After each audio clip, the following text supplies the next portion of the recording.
And we're live. So welcome to the dark side. At least that's what I'm calling it for now. Been toying with the idea of calling it deep shit, where we go into movies and what we think they mean, and more importantly, what they mean to us. And my very first podcast, my very first guest is a dear old friend of mine, Nathanael Chawkin. I'm just going to introduce you, Nathanael, for a minute. Nathanael is a founder of Awakening Leadership. He's an executive coach specializing in transforming organizational culture by coaching executive team dynamics. Nathanael completed his bachelor's in arts from Maharishi International University and then went on to complete his master's in integral psychology and coaching from JFK University. He's a second degree black belt in Aikido, a purple belt in Jiu-Jitsu, and he is the founder of Integral Martial Arts. So welcome, Nathanael. Thanks, brother. Yeah. Glad to be here. That's Nathanael's bio on paper, and I know his bio from preschool or kindergarten. Preschool, yeah, all the way back.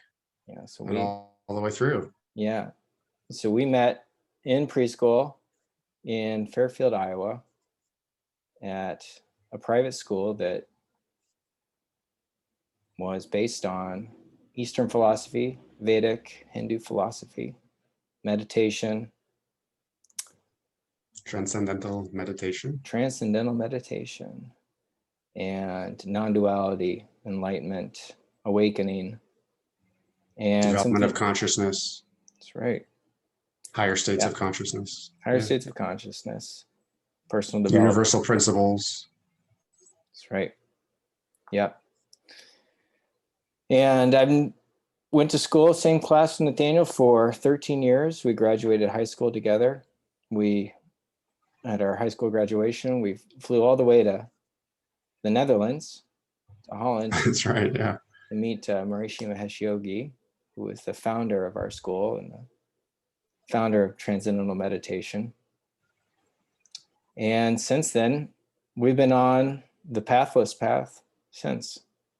So branching out from Vedic, Hindu, non-dual to, and you kind of pick it up from here, I think, but shadow work, psychospiritual, psychological,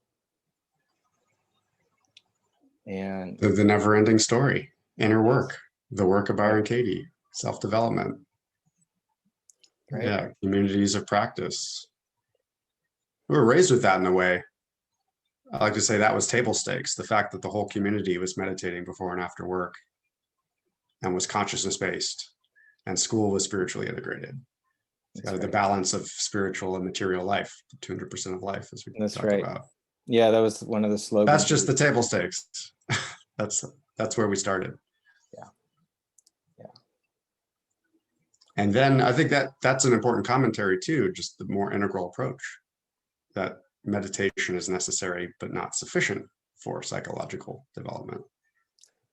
Yeah. And sometimes people can use transcending or spirituality to bypass the psychological wounding, right? The things that need therapy or healing or some kind of more relational conscious communication to resolve conflict. So the whole domain of psychology, basically. And then of course, psychology, at least Western psychology, if it's left to itself, doesn't really have a transformational orientation like being on a spiritual path can have. You kind of get well adjusted to the mean, like comfortably numb is the goal. You know, you could be in therapy. I had one person who was talking about how she was in therapy every day, every weekday at her lunch break for 20 or 30 years and was still medicated. Yeah. So beautiful to have both the psychological and the spiritual, more transformative approach. Is that what they call in integral theory? Is that so? Waking up is the spiritual, right? Mm-hmm. That's waking up to the non-dual, the I, the eternal, right? And the psychological work is that's cleaning up, right? I know Well, that. cleaning up would be the shadow work, and it depends if you know how many categories you pick, 3 or 4. Mm-hmm. You got waking up, growing up, showing up. So you have the spiritual awakening, spiritual development. Growing up would be the psychological development, and showing up is, yeah, you're calling in the world. Yes. Yeah. And if you say you have the cleaning up part, I kind of lumped that in with the growing up. But yeah, certainly people grow in maturity psychologically without doing shadow work. And at a certain point, it becomes essential to your self-actualization. I mean, it's the whole purpose from Jung's perspective was to individuate, to become an authentic, unique self, to become yourself.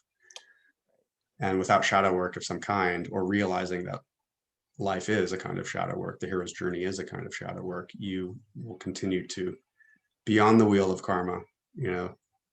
And that's, I think, a lot of what we're going to get into here today. Yeah, perfect.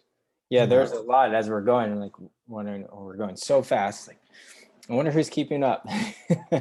Because Nathanael, well, the right people will find it and love it. That's right. Nathanael and I have had similar conversations like this for years. And the recapping, I think, a little bit what we're talking about, at least I'll speak from my personal line development as it relates to Nathanael is, it was transcendental meditation twice a day, sometimes for hours. And meditation is all geared towards self-realization, to awakening to the capital T truth, or the capital S self, which is also a death of the ego. And psychology, mostly, as I understand it, deals with strengthening or the health of the ego, the health of the self, we'll say. And if you take that a step further, then we start to dissolve the self. And integral is about saying that both are completely necessary, and both paths tend to reduce or eliminate or focus on one over the other. And so for the first half of our life, we were focused on the waking up. And then I had a crisis in my life in my early 30s, where it turns out that all the transcendental meditation in the world wasn't going to help me with certain things.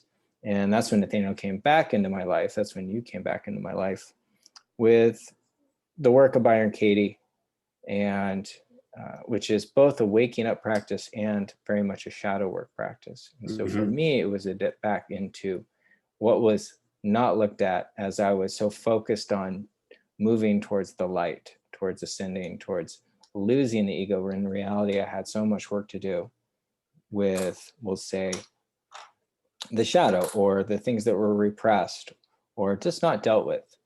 So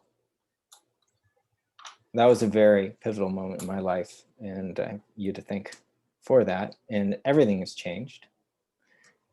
And I think that's a pretty good segue into what we're going to talk about. I like the theme coming up on as far as what's psychological, what's spiritual. That sets it up nicely. And not to blow past, like, my friend, as you entered into the dark wood, the place that it was darkest for you on your hero's journey, around the wounding, like some people are thrust onto that path, you went in with your whole heart and you just took it on. And many people are wounded. And, what's the mystery around transformation? Why are people wounded? Some people are crucified and that's it, they die. They become more callous. They become more aggrieved. They become more contracted. And then some people, they take it and they are transformed. They're reborn, and it puts them on their path. So you certainly went, full-heartedly into that experience. So, and the work is just so powerful because it's a psychospiritual practice. I think the integral perspective is so valuable because you can transcend and include the ego, and we can get metaphorically into what that means. But if you're trying to get over your ego, it tends to lead to psychological repression. And then, it's pay now or pay later. You can meditate for years, and the stuff that comes up on that stuff that's psychologically related, it's from your family of origin. It doesn't get triggered when you're sitting on a cushion. It gets triggered when you're, engaging with life and family members and team members. So it's a different toolkit. And anyway, yeah, the never ending story. It's been an amazing path ever since. Yeah. Well, thank you for saying that. I don't know. I don't know what I think. I went into it because it seemed like there was no other choice. And I think also that I was really blessed to have people like you in my life to give me the right orientation to crisis and to pain. Is simply put, rather than running from it, run into it, which is what you were saying. And other than that, it seems like grace, because I could have just as easily bounced off and gone down the, some kind of bypass from that pain.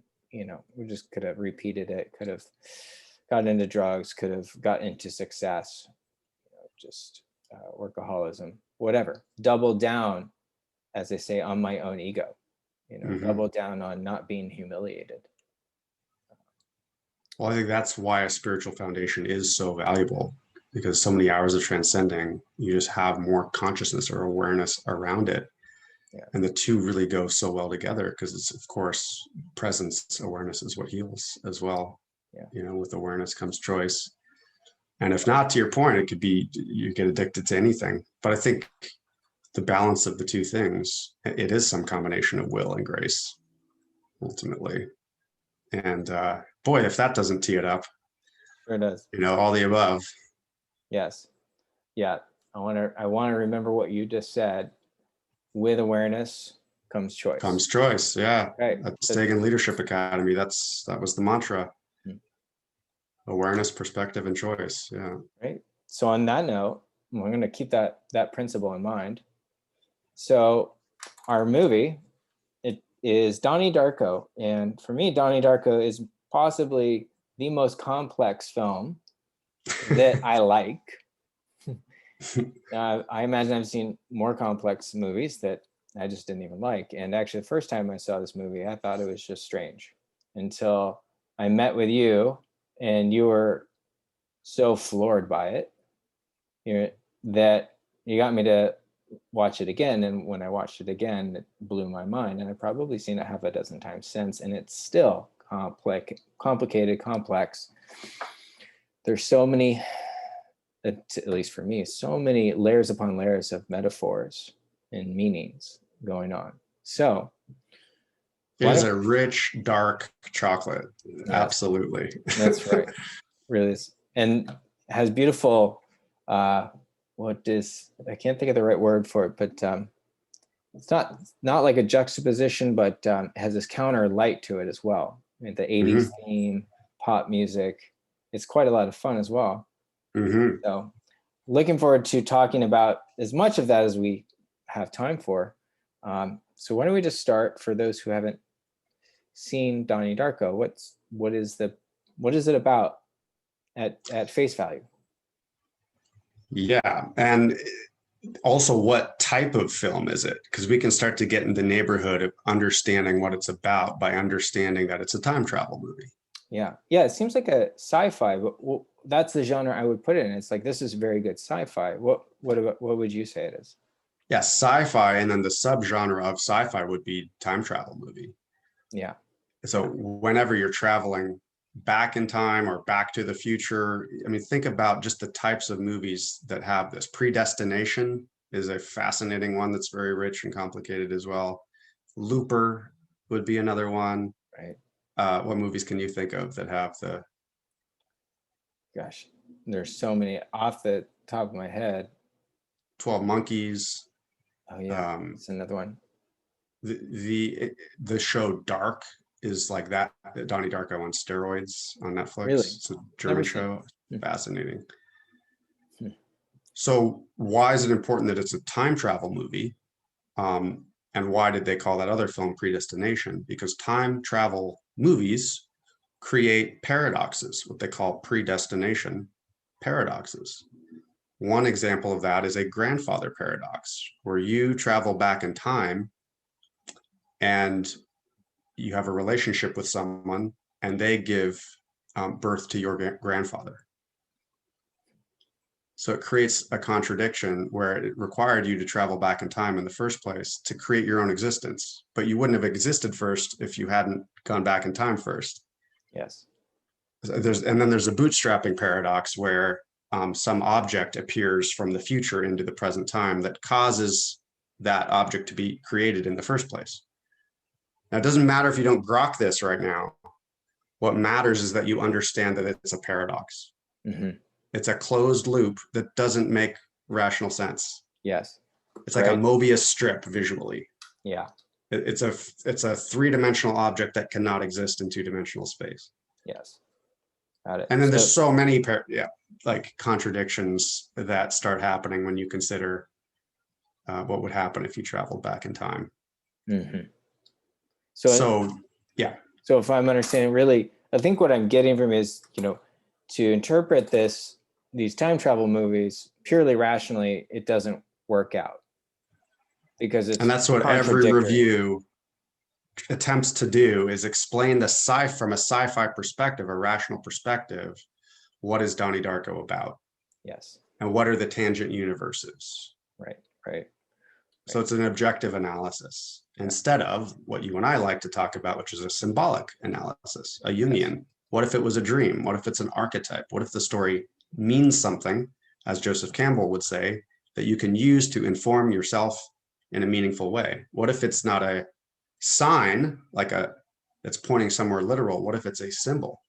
And you have to make meaning of what the symbol points to get the juice out of the orange, to get the meaning of the film. Right. Okay, good. So we're definitely going to get to that. So, and we can do this together, but I'm thinking for those who've never seen it, if you had to describe it. Spoiler alert, yeah. Yeah, spoiler alert. We're going to talk about everything that happens in the movie as best we can remember. So what happens? Yeah, just the nuts and bolts, huh? Yeah, the plot summary. The video camera would capture it. So it's just my favorite film. I can't help it. It is such a personal film to me. It's so deeply moving, meaningful, mysterious, and archetypal. And archetypal in both of those two ways, psychologically and spiritually. So what happens? The film opens and he's laying in the road on his bike sleeping, and he's waking up and laughs that must have been sleep biking or sleepwalking. Right. Donnie Darko's Donnie Darko, our protagonist. Yeah, high school kid in the 80s.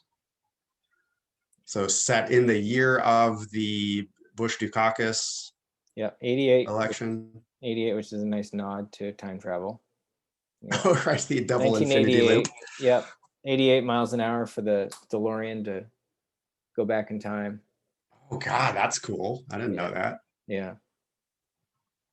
A little. Yeah. So you come to find that Donnie Darko is a kind of seemingly psychologically unstable teen in a kind of middle American town, probably in the Northeast somewhere. Not literally middle America, but a kind of suburban town. And he has the most important thing that happens first is he's sleepwalking, and he's on medications supposedly, and he's a little troubled. He has two sisters. His parents are home. Dad seems kind of nonchalant business guy. Mom's a little enmeshed with him in his business. He's a kind of rudely avoidant, dismissive kind of teen. And then one night he hears a voice that says, "Wake up."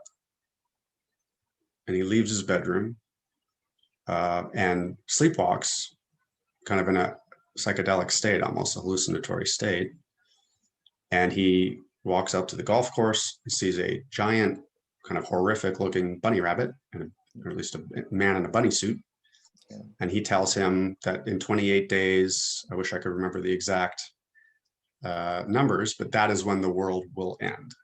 Yeah, I wrote it down at 28 days, 16 hours, 42 minutes, and 12 seconds. The world will end. So it's hard not to go into analysis already, but probably keep it a little higher level. It's hard to summarize this movie because it could take a while. But basically that sets up a metaphor about the end of the world, which is also known as the apocalypse. Yeah. And I'm sure we'll get into the symbology behind the end of the world. So then how to keep this high level enough, basically, without going too deeply into it, there's a girl, there's a love interest, there's the bullies at school, there's a great scene that they added that everyone was arguing not to spend money on it, but Justin Kelly, the director, like the scene where they're panning through the school playing In Excess, this classic, probably. Yeah, Head Over Heels, I think, by yeah. Tears for Fears. Oh, Tears for Fears, right? Yeah, it's a great, one of the most iconic 80s songs and one of the most iconic kind of wordless montages in any film. So you get the real feeling of like conventional society. Yeah. And I think it's a Catholic school as well, or some kind of Christian conservative school. So you're in the milieu there of the independent, free-thinking teachers who are in this very conservative system. And then you have key characters would be, Kitty Farmer, who's one of the local parents, who's very religious as a conservative and also teaching at the school. She's brought in Jim Cunningham, played by Patrick Swayze. Drew Barrymore is one of the teachers, by the way, and Patrick Swayze's character is this kind of motivational speaker who is very slick, coiffed, and yet kind of aligned with the conservative agenda. Yes. Say again? Oh yeah, I remember that Jim Cunningham, the motivational speaker, guest at the school, he had basically divided the world divides the world. His whole philosophy is the world's divided into fear and love, and everything is just on that spectrum. So, which I remember Donnie Darko has a problem with. It's just oversimplified for him. Yes. And there's a scene where he's in class with Kitty Farmer teaching this, and giving them very simplistic, almost patronizing examples of like, choose fear or love. You find a wallet on the ground, there's money in it. Do you take the money or not? And, the person takes the money. Is it fear or is it love? And he just basically reveals himself as a character to be a challenger to the establishment. Yes. That there's something, as he says later, there's something destructive about, destruction is an act of creation. So you can tell that he is going to be the rebel who tears away the persona, the false persona, by challenging these false dualities, and just the hypocrisy of the collective persona, in a sense, the just repressed conventional society. Yeah, and I loved how they set it up with Donnie being. Apparently he was a paranoid schizophrenic. I think was what they were labeled him as, or just they were exploring if that was the diagnosis. Yeah. He was being treated as if he was living in delusion, and it's a great setup because we don't know if what he's seeing is real or not. So is Donnie Darko crazy, or is he a magician? Can he see what we can't? And so I thought that was a great setup. And then, yes, absolutely. It's like when someone has a psychological break, modern psychology can't tell if it's a spiritual emergence. Like if there's actually something transpersonal, transrational coming through. Right. And how can you tell the difference if you don't have that lens? Yeah. What's the difference between being enlightened and being crazy? Yeah. That's a good question. And then the whole plot twist around time travel kicks in. There's another key character, Grandma Death is what they call her, Roberta Sparrow, who's just an old woman who seems to have lost her mind and keeps checking the mail over and over again because she has dementia. And he and his high school friends kind of make fun of her. But he finds out that she wrote a book about time travel. He gets into talking with his teacher about it. At a certain point, the teacher shuts it down and doesn't feel like he can have the conversation with Donnie in an honest way, because it has to do with religious questions and answers, basically, and fate and free will. So Donnie starts witnessing these projectile, almost like clear tubes that are called vector spears, I think. And they show just like they'll go 30, 40, 50 feet into the future, and then the body catches up. So it shows their intended direction. And so he takes that to his teacher to basically ask that knowing the future is a kind of time travel. Because if you could see where you were going to go and you were going to enact it, then you could know the future. And his teacher says, well, no, you're contradicting yourself, Donnie, because if you knew where you were fated to go, you'd have a conscious choice not to follow that path. You could choose a different path. And then he says, not if you stay within God's channel. And that's the point at which he kind of shuts it down. So there's this whole framing as well within the time travel theme of fate and free will. And is there something between those two things? And again, hard not to get into the interpretation, but basically, again, to accelerate, so we can't just talk about what it is about. God, we skipped a total key thing, is while he went out and sleepwalked at the beginning of the film, a jet airline fell through his room and would have crushed and killed him. So the dark, scary bunny figure who saved his life, in essence, and otherwise he would have been in bed and died. So that whole thing sets him up to continue kind of sleepwalking and going to listen to this character, Frank. It's impossible to summarize this film without reading like a list of things, but basically things begin to culminate around what feels like destiny to him. He's listening to the instructions from this dark figure and following the vector spirit that's coming out of his chest, finds a gun. So it seems to be leading him along this path that he's surrendering to. He's following its directions, continues to be in therapy. The Frank starts asking him to do these dark acts, seemingly dark acts of destruction that he listens to, like flooding the school or burning down Jim Cunningham's house. But in each case, something is burnt away, the persona is burnt away, and the shadow is revealed. What's underneath the surface is revealed. So Jim Cunningham is revealed, surprise, surprise, like the bigger the front side, the bigger the backside. He has a kiddie porn dungeon, quote unquote, that he's involved with underground, literally underground in his house. And burning the house down reveals that. So and yeah, that's right. And what did remind me, what when he flooded the school was, and there was a reveal from that as well. Do you remember? That's what I'm trying to remember now. What was that? Yeah, I can't recall right now, but it's set up. The only thing I remember from that is on the walk home Donnie's on the walk home with his girlfriend Gretchen, and he says he's glad that the school flooded, because if it hadn't, he wouldn't have had that.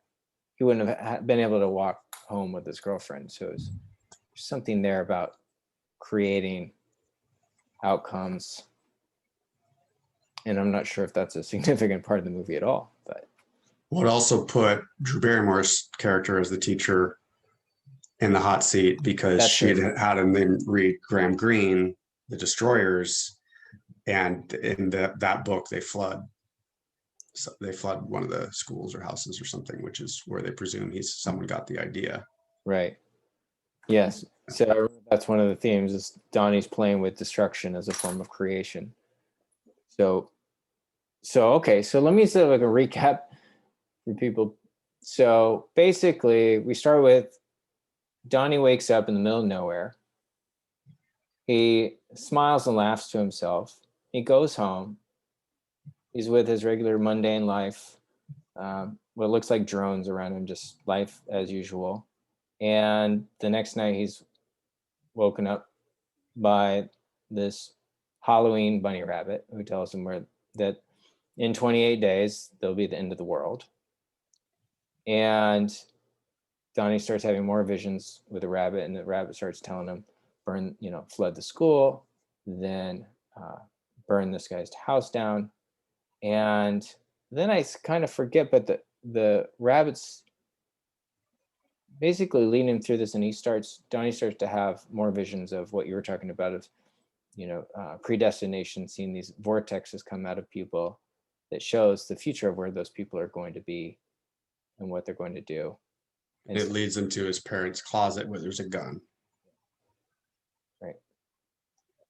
And then I think then we can really we can start to accelerate into the ending. Yeah. Because and the film crescendos in a very powerful way. It's like a kind of quickening where he gets that he's on the path of his destiny.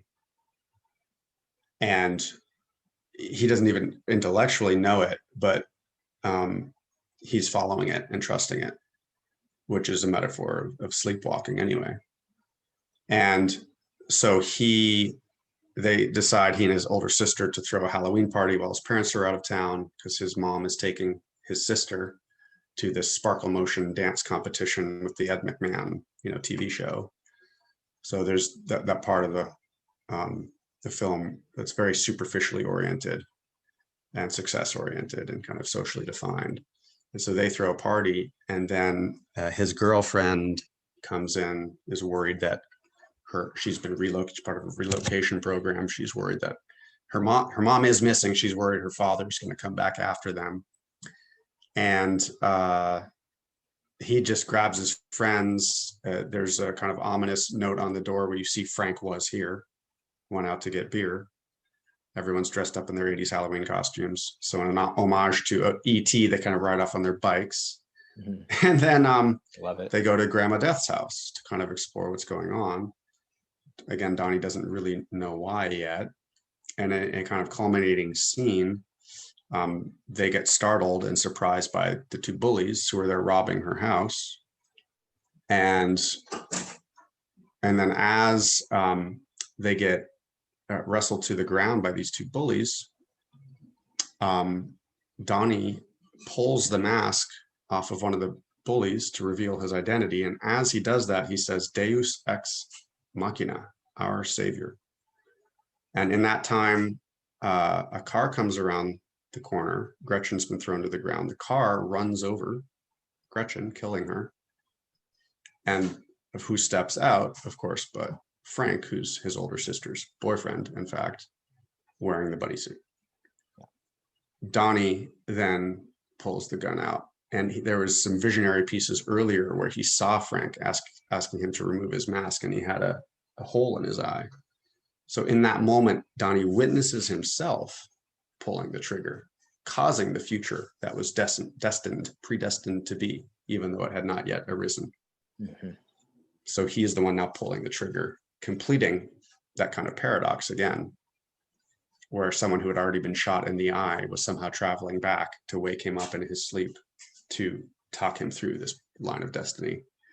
So shoots him in the eye exactly where he'd witnessed him earlier having the bullet hole, and then tells the other kid to go home. There's a sci-fi kind of apocalyptic thing happening because the end of the world is approaching. Yes, and actually the film was actually filmed in the time frame that it took place around Halloween. In reality. And so then there's this vortex that opens up. So, and you can talk about it from a sci-fi perspective, and are wormholes possible and time travel and all this kind of stuff. But the point is, he, as his mom and sister are flying home, this vortex opens up, this wormhole, and the plane crashes into it. And one of the engines falls off into the wormhole to arrive as predestined at the beginning of the film over Donnie's house. Right.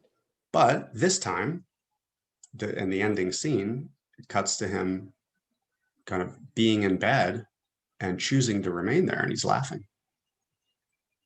knowing that he's about to die. Mm-hmm. So the whole thing time loops and resets. And then the denouement is, the ending song is a remake by Gary Jules of the Tears for Fears song. And I think this is an important principle in film in general. You can listen to the last song in the film if it has lyrics, mm-hmm. and it will tell you what it's about. And it's, I find it kind of funny. I kind of find it kind of sad. The dreams in which I'm dying are the best I've ever had. Find it hard to tell you, find it hard to take. But when people run in circles, it's a very, very mad world. And so he has now become not just a superhero, as his girlfriend Gretchen says, hey, Donnie Darko, what kind of name is that? Sounds like a superhero. He's become a Christ figure. So the Christ motif is now present because he has sacrificed himself, knowing that he will save his mother and sister and Gretchen. And Gretchen will have never met him. So it's an ultimate act of self-sacrifice, and none of them will ever know. And yet the people who remained covered up, it shows a montage of them at the end, like, Jim Cunningham is kind of weeping in bed. So you see what the real authentic underbelly is. And, Frank touches his eye. So they have, like, they're kind of haunted in their dreams about the tangent universe. But basically the film then ends with a letter to Roberta Sparrow from Donnie that ends by saying, there's so many questions I wanted to ask you. And, in the end, I'll finally breathe a sigh of relief and there'll be so much to look forward to, or something like that, in death. So people don't know what the heck any of that is about. Yeah. So what do you generally? What do you think the movie's really about? So I wrote a whole grad school paper on this in 2008, however many years ago that is now. And you can take, again, the scientific, the sci-fi kind of, how does time travel work and are there tangent universes? But what it's really about to me is the shadow. It's about the ego. It's about the structure of the ego as persona and shadow, and how when the ego is wounded when we're young, we split off, we split ourselves in two, and we run in circles in our own self-made mad world. We suffer. And as Jung said, unless you make the unconscious conscious, it will determine your life and you will call it fate. Or translated differently, when an inner situation is not made conscious, it appears outside as fate. Well, here comes the time travel metaphor. The time travel predestination paradox is a metaphor for an indestructible closed loop. So unconsciousness, if we're not conscious, there's no choice. Unconsciousness then equals determinism, like a broken record. So something is fated to be. Because I missed something, so let me rewind it back. So let me repeat back what I think I understand what you're saying, and then I'll let you take it from there. So when we're born, we're a whole self, and that whole self gets split into persona and shadow. And even that could use some unpacking, but okay, so great. The formation of a personality, we're born, like you just said, as a kind of whole pie, but certain things we learn very quickly win us love, approval, and appreciation from our parents, caretakers, society. Those are the things I ought to be loved, that are safe. Yeah. And then there are qualities that I ought not to be, that I suppress and then repress into the unconscious. That I ought never to be, ought not to be. And can you give me an example of each of those? For instance, boys and girls, easy, blue and pink. Right. It's even into how we're socialized traditionally. So boys are supposed to be competitive. Boys don't cry. Boys are tough. Boys are individualistic. And the worst thing you could be called as a boy is girl. Yeah, and there's a lot of names I could use for that, but yes, the female sex organ as well. And so as a girl, it's like sugar and spice and everything nice. Not supposed to be competitive, supposed to be cooperative. Right. And so you're shamed. You're even told, don't be bossy. Be nice, play nice.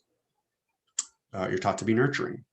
So the thing about the process of repression is, if an emotional quality or an urge comes up, you suppress it, which means you clamp down somatically around it to try not to show that you feel something like angry or joyful. And you keep clamping down around it, suppressing it until it literally becomes repressed, which means unavailable to consciousness. doesn't, so as far as we're concerned, it no longer exists. And in the extended version of the movie, he reads a poem in front of the class that talks about how he's banished them to the underworld. Mm-hmm. Right, where only he can see them. But only he can see them because I am Donnie Darko. Yeah.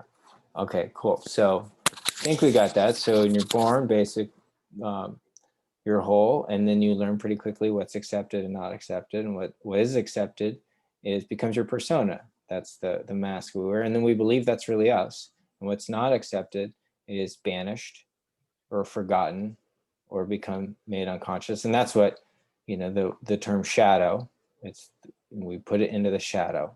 So now it's shadow, and we don't even know it's there. Don't call it the unconscious for nothing. Right. It's literally your blind spot. You don't know what you don't know. And just because it isn't conscious doesn't mean it isn't present. Yes. So when something gets repressed, it's like it gets compressed. Right. Oppressed. Right. So it tends to create these cyclical cycles where you hold it in as long as you can, and then it bursts out in its unhealthy form, ironically. Mm-hmm. So think about any appetite you have that's an urge or animalistic, whether it's food or sex or aggression. You become aggressive and sexually acquisitive, or even if it's fear that gets repressed, it's like that comes out as overly repressed and then overly expressed. And that's the kind of sine wave that you go on, or the binge purge cycle with dieting. Yeah. Yeah. For example. And that's the circle that you tend to run in. And you tend to polarize or get into dynamics with other people who mirror back your own unconscious to you. Mm-hmm. And that's the notion of doing shadow work. When something triggers me emotionally, it doesn't just inform me, it affects me, and I'm likely in judgment of someone else at a value judgment level. Then that's the kind of temple bell that reminds me that I may be looking in a mirror at a part of my own unconscious that's not acceptable, that's been banished. And so it creates this picking up the mirror to be in self-inquiry around what is that I'm judging in them, that I'm guilty of myself, or that I judge in myself. And that is really mythologically, every part that's been banished actually longs to return home, to be included in the whole, which is the metaphor for healing and accepting all parts of ourselves. And if we don't, again, we continue to be on these loops where we keep having the same boss or the same girlfriend or boyfriend or the same family dynamic that we keep playing out with our friends or whatever it is. So there's some circle that a closed loop that we're stuck in karmically, and we don't know what we do because we're not conscious. So it's as if fated to happen, even if it hasn't happened yet. Maybe you're just meeting this person who you're strangely attracted to, and you're about to play it out again, even though it hasn't happened yet. Just like in the time travel book that's in the film talks about, the warrior who's killed by the sword that he hasn't even forged yet. So it's like, again, if in the Gnostic Gospel of Thomas, it says, if you bring forth what is within you, what you bring forth will save you. If you do not bring forth what is within you, what you do not bring forth will destroy you. So simply put, if you're not conscious of what you're doing, you're going to repeat the same pattern. Right. But with awareness comes choice. Consciousness is choice. Consciousness is free will, as opposed to fate. Right. So I interrupted you and brought you back to that shadow persona. So in regards to how's this relating to Donnie Darko? So the whole setup of the film, he wakes up in medias res, like he is in the middle of the road. He doesn't know how he got there, as we all are in life in some sense. And the injunction is wake up. And that's what right. is the injunction from? It's from his shadow. So as Jung would say, we do not become enlightened by imagining figures of light, but by making the darkness conscious. That's right. So the wake up, that's the voice of the Frank. scary bunny rabbit. So he hears it in his mind to wake up, and he wakes up in the road. Middle of the So road what is the way to wake up? Shadow work. Mm-hmm. Not just imagining figures of light or getting enlightened or focusing on the positive, but it's in and through the darkness that we can heal and choose new patterns.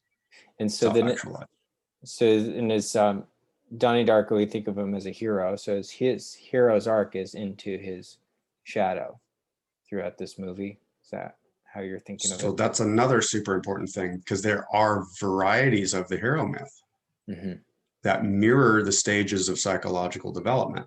So what hero myth is this? It's not just the one where Luke Skywalker destroys the Death Star. That's a slay the dragon myth. Yes. The enemy's outside of you. You conquer it. This is a transformation myth, which comes in the other Star Wars when Vader says, Luke, I am your father. Or Luke goes into the cave and cuts Vader's head off, but it's his own face in the mask. Yeah. That's the transformation myth. You and your enemy, your supposed enemy, are of one flesh. And Joseph Campbell says, then you must submit to the absolutely intolerable. That you are your own enemy. You're intimately connected to it. So you can't just slay it. It's something you have to heal, make peace with, because it is you. We have discovered the enemy and he is us. And what would you say that Donnie's shadow is, or shadows are? What is he wrestling with? Yeah, so the whole movie is a metaphor for one karmic loop made conscious. Frank is his shadow. Sleepwalking is the metaphor for shadow work. And as he integrates his shadow, he becomes conscious of his fate, which is that what's the culminating line at the end? The whole thing is about the end of the world. It's the end of the world as we know it, and I feel fine. So he removes the mask of the bully at the end. The Greek for apocalypse is to remove the veil or the covering. Ego death is what this movie is about. Okay. Because when you realize you are the one pulling the trigger, you're the one committing the atrocity that you were afraid of, had a paranoid projection about, you are the one in your story who pulls the trigger, who commits the crime. And to become conscious of that is ego death, because the enemy is within. Yes. It is the end of the world as you know it, because you're not the victim in your story anymore. And that kind of ego death, that's what shadow work does. It holds the mirror up to where you are the one pulling the trigger. You are guilty of what you judge others for. That is transformation. And so the movie is him going through one cycle, but it's the cycle at which we've become conscious. And so you go willingly to your death. Not literally, although in this case, it's interesting because he chooses to stay in bed. He does literally willingly go to his death. Yes. Which makes, we'll save that for a moment, set that to the side. That's the Christ myth, because he is dying to save others. But the fundamental principle, as we know, is the Christ is the one who takes on the sins of the world onto himself as if they are his own. And he dies for the world. Donnie dies for people he'll never know.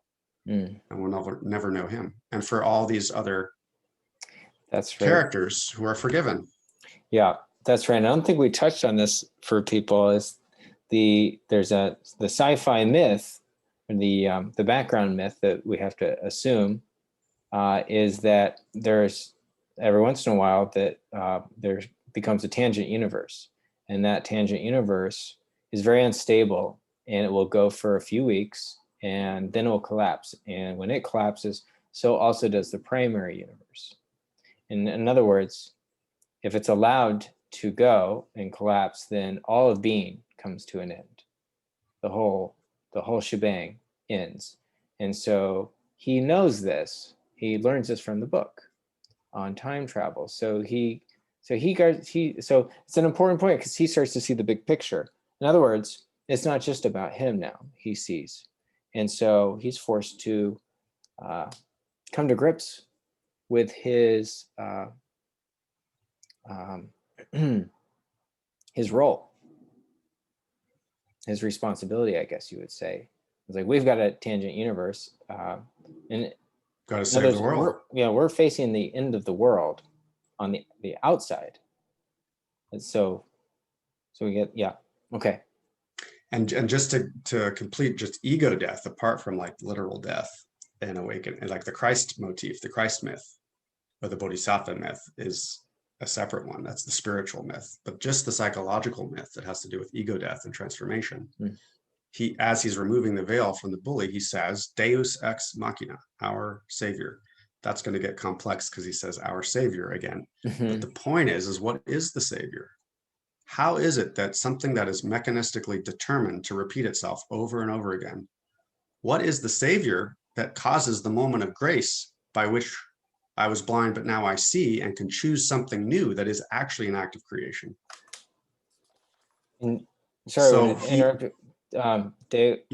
Deus ex machina is God from the machine. God from the machine. What's that mean? So in the most literal sense, in ancient Greek theater, it was a plot device whereby the characters were stuck, and then something like when a magic fairy appears and just whisks you away. It's something that, as a plot device in literature or film or theater, it's something that comes in to rescue you. Basically. It's like metaphorically, it's like grace. Consciousness, grace, awareness is the saving grace. Because again, when something's fated to repeat itself over and over again, it's only carving a deeper groove with each iteration or repetition. How is it that we come to a moment of awareness, of seeing what's going on? I love that lens to look at a lot of other movies as well. The moments in the movie where the hero finally makes a breakthrough, and I'm viewing it from the lens of the ego, the lens of like, oh, I overcame, I did this. I'm identifying with the ego, the hero that did that as the actor. It was a overcoming or dominating, breaking through. But I guess I could go back and watch all these movies all over again and watch it from the different perspective of we did all these things and then grace shows up. As I'm hearing. Well, maybe that's a good bridge to, he says, our savior, which is obvious, nod to the Christ myth. So what is the relationship between ego death? So if you and I are in a dynamic and we've been in the same pattern for 20 years, I am dying for your sins if I'm willing to forgive you for what you do, knowing that we're both unconscious. There's a moment of consciousness and compassion. Our stories program us.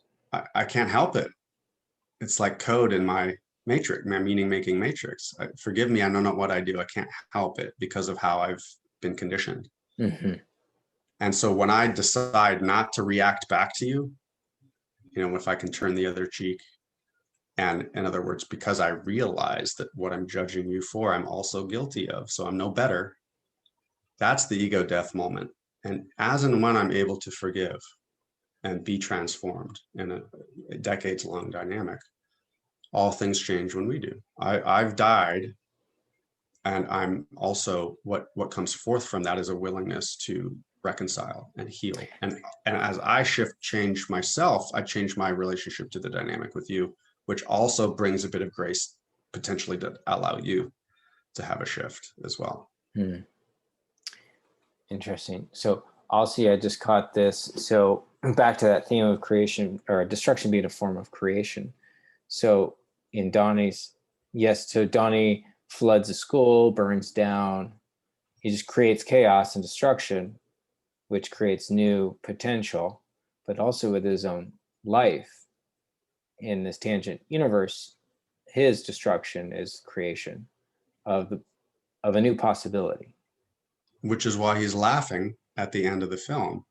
Because if it's a metaphor for ego death, it's like there's the Nine Inch Nails song. It's like, I believe I can predict the future because I repeat the same routine.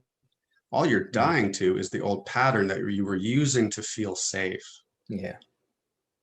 And I can think within myself, like, what's my racket? What's the thing that I enact in the world that causes me to justifies my defense mechanism of overthinking and over planning and overworking things? Because that's something I learned when I was 6 years old. When my parents were fighting, I ceased to trust them. So I went into, and my grandmother walked out of the house saying, "You're the man of the house now." So at 6 years old, this part of me took the reins, took the wheel, and has been steering ever since, except he's 6 years old. And at that time, it was adaptive for him to overwork, over perfect things, apply a huge amount of effort, and be super responsible because there wasn't someone else around.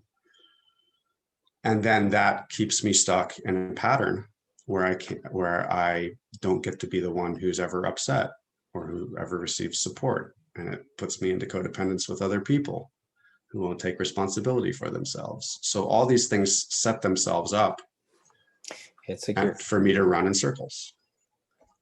Yeah. It was like you're living out a myth.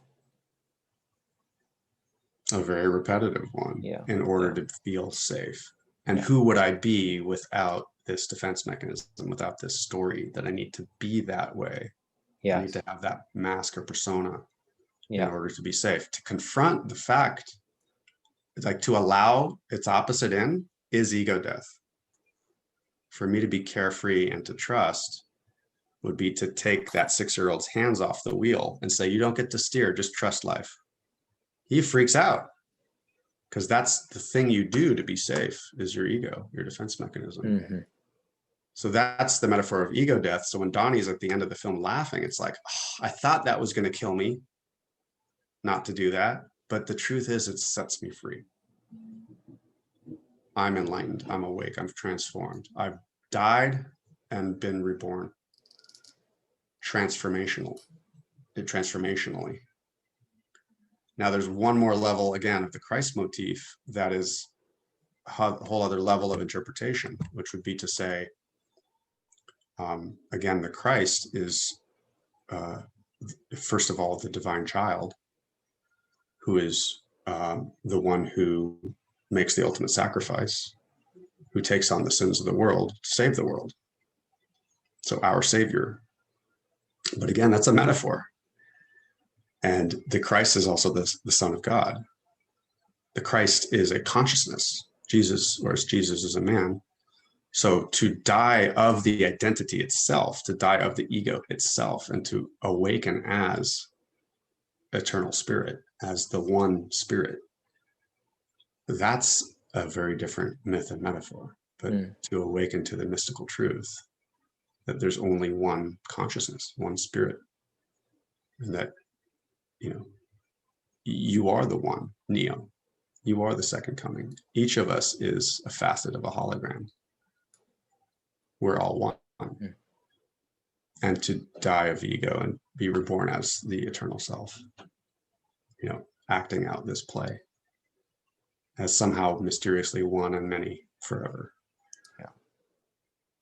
Beautiful. And then back to your point about how is it that death or that ultimate sacrifice saves not only other people in whom you're in an old dynamic with, but how does it literally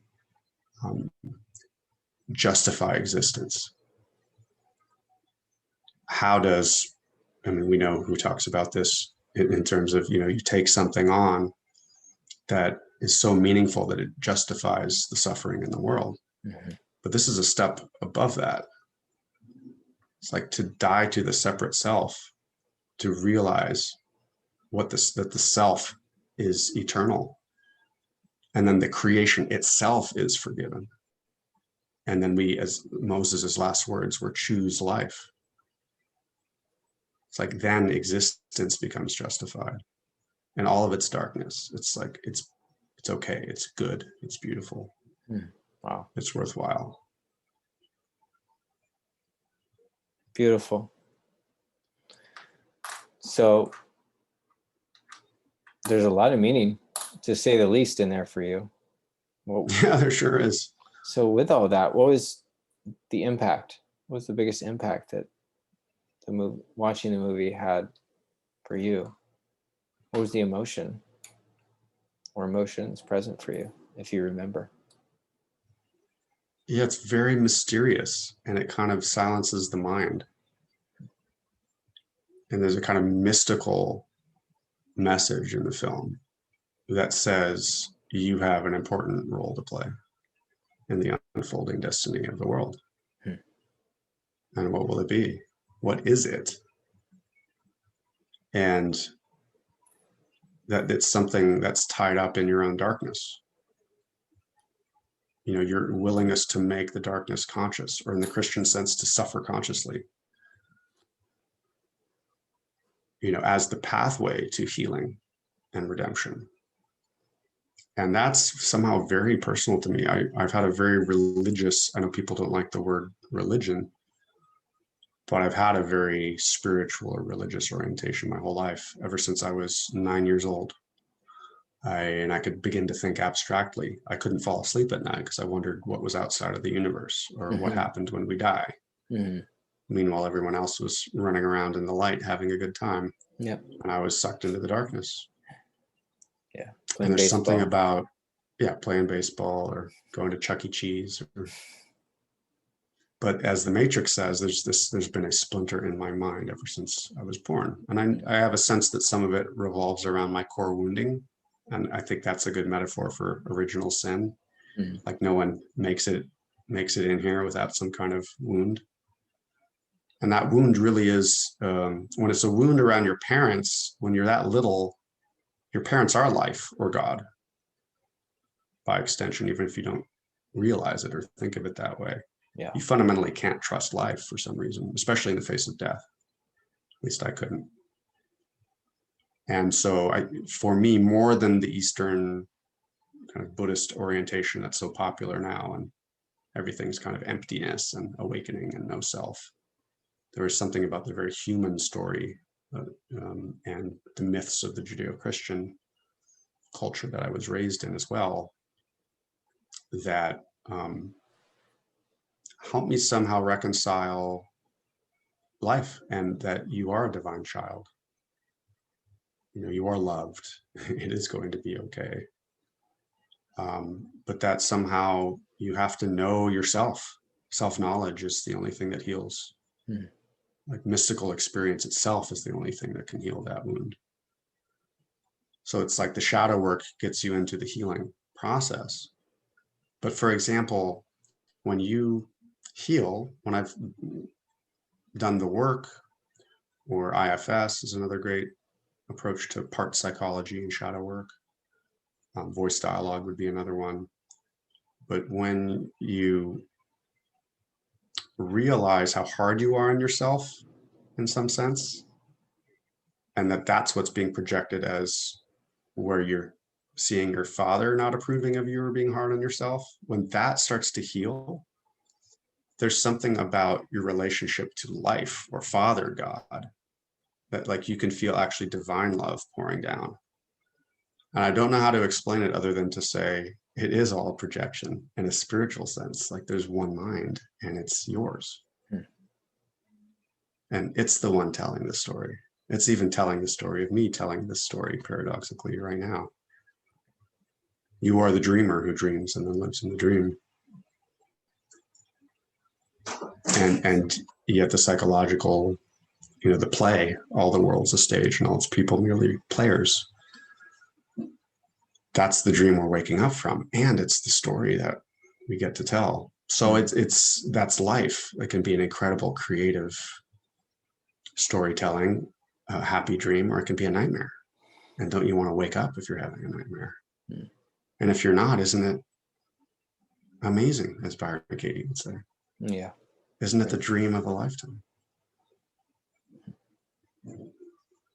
So I don't know if that says why the film matters to me, but there's something very complex, deep.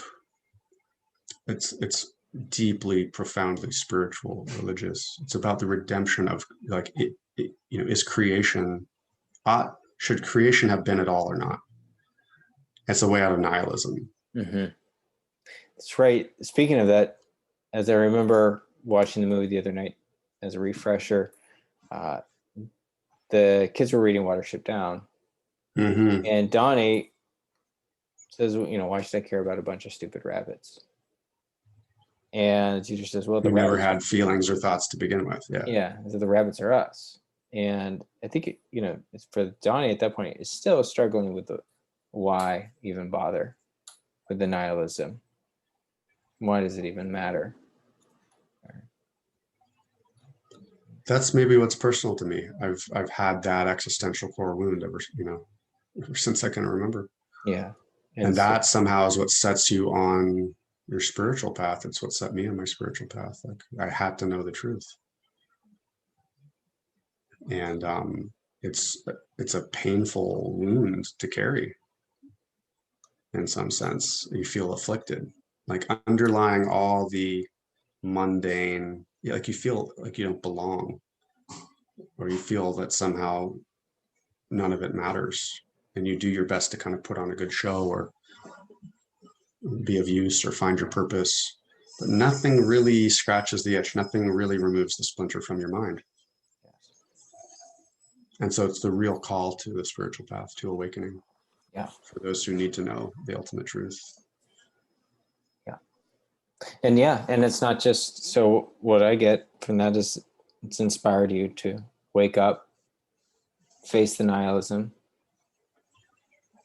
and to make something good of the world. And I see that that's been important enough for you that it's not just for yourself, that it's also become your Dharma, or if you're not familiar with, if people aren't familiar with that word, your calling or your mission in life. So purpose, in other words, your purpose. So what you do is you help others in that same regard. Yeah. I am somehow that Donnie Darko, and not in my own way, in the sense that I'm a shadow worker. Yeah. And I help people awaken to eternal life, to the presence, spirit. And, I don't tell my clients that overtly sometimes. Right. But I'm here to help them heal the shadow issues that cause them to run in circles and project onto other people. And that's the end of suffering. And it gives way to spiritual awakening. It gives way to the awakening path, because the ego, the identity, is made up of stories of who I think I am and what I ought to be and ought not to be. And that's why I find certain things to be intolerable. And then I end up on these loops. So it is the hero's journey of self-actualization, to be in a process of inquiry, where whatever happens to you in life from the victim mindset, you can shift and see it's happening for you. Because when you run into a wall in your hero's journey, it's just bouncing you back into your inner journey of doing this work. Right. And when you awaken to what it is that's getting in your way, and that the scratch is on the lens, not on the screen, then you can take care of it from there.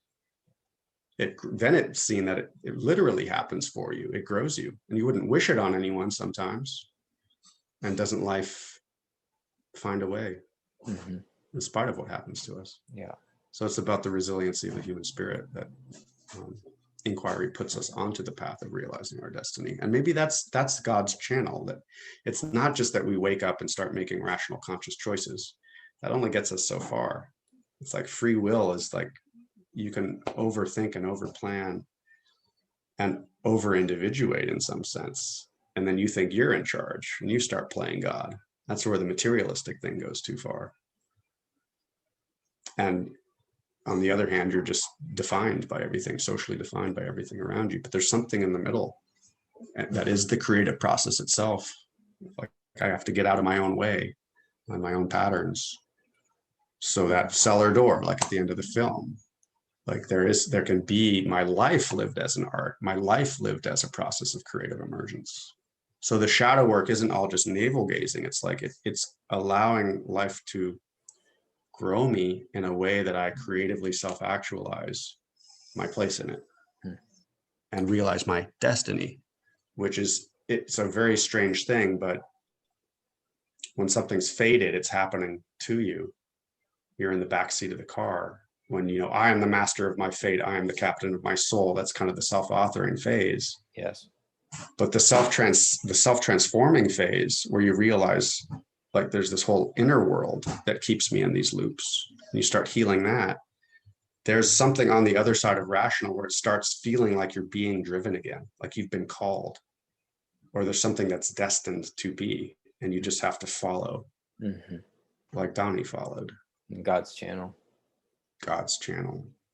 And things beyond our rational mind, you know, walls become doors and things are revealed, like when the fire burns it down. You know, Shiva and Shakti are both destroyers. They're painted in black, and death, and they're destroyers of ignorance, of evil, of ego. So I feel like that's the kind of shadow worker that I am. I'm the stand for truth, the guardian of truth. Yeah. And the principle of speaking truth as a way of creating coherence in people's lives, healing, transformation, evolution. So if I'm hearing you right, your why, the reason, you know, the reason you wake up and that you're inspired to wake others up is, one, to end suffering, but it doesn't just even end there. And then it's to be in God's channel, to grow even more past that. So yeah, as a man of God, as to be ultimately of service to life according to the gifts you've been given. So it's to wake up. And what do you do when you wake up in a dream? If you've ever asked people that question. Go flying. Do whatever I want. That's the short answer. And if you realize that everyone else didn't realize it was a dream, what would you devote yourself to? Knowing that you could fly. Yeah. Yeah. It's like waking everyone else up. Yeah. Gently and in time, so that we can all fulfill our destiny, which is on earth as it is in heaven. We were raised with this concept of heaven on earth. But not heaven as a place you go to when you die, like Joseph Campbell talks about. Eternity is not a long time. It's not a future time. It's the dimension that cuts out time, that is available here and now. Yes. Right now, the eternal now. So there's some spiritual truth about how we are already in heaven, in the Garden of Eden. We just haven't woken up to it. And that all the billion years of evolution, in a spiritual sense, the material has evolved to the point where we can wake up embodied in the eternity and consciously know it. And then what do you do? Again, once you're awake in the dream? Well, it would be something very beautiful on earth as it is in heaven.